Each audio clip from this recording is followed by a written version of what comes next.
Hello viewers, আসসালামু আলাইকুম রহমতুল্লাহ। একই ওষুধ সবার জন্য নয়। অনেকে মনে করে রোগ যেহেতু এক, ঔষধও এক, সবাই খেতে পারে। আসলে বাস্তবতা ভিন্ন।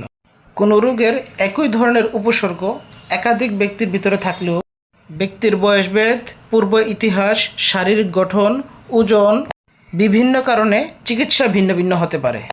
একজন সম্মানিত চিকিৎসক রোগীর সাথে কথা বলে তার পূর্ব ইতিহাসগুলো জেনে প্রয়োজনীয় পদক্ষেপ নেবে। তার পূর্বে কিছু পরীক্ষা নিরীক্ষার ব্যাপার আছে।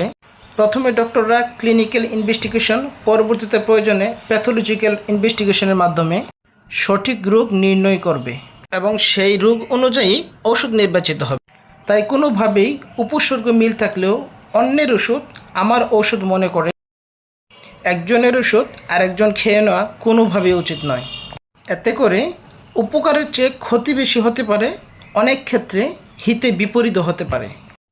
হ্যাঁ, সঠিক চিকিৎসার জন্য একজন যোগ্য ডাক্তার নির্বাচন করুন এবং ডক্টরের পরামর্শ অনুযায়ী যেই ওষুধগুলো নির্বাচিত হবে সেই ওষুধগুলা একজন দক্ষ ফার্মাসিস্টের কাছ থেকে ওষুধগুলা ব্যবহারের সঠিক নিয়ম জেনে নিন, তারপরে ওষুধ সেবন করুন।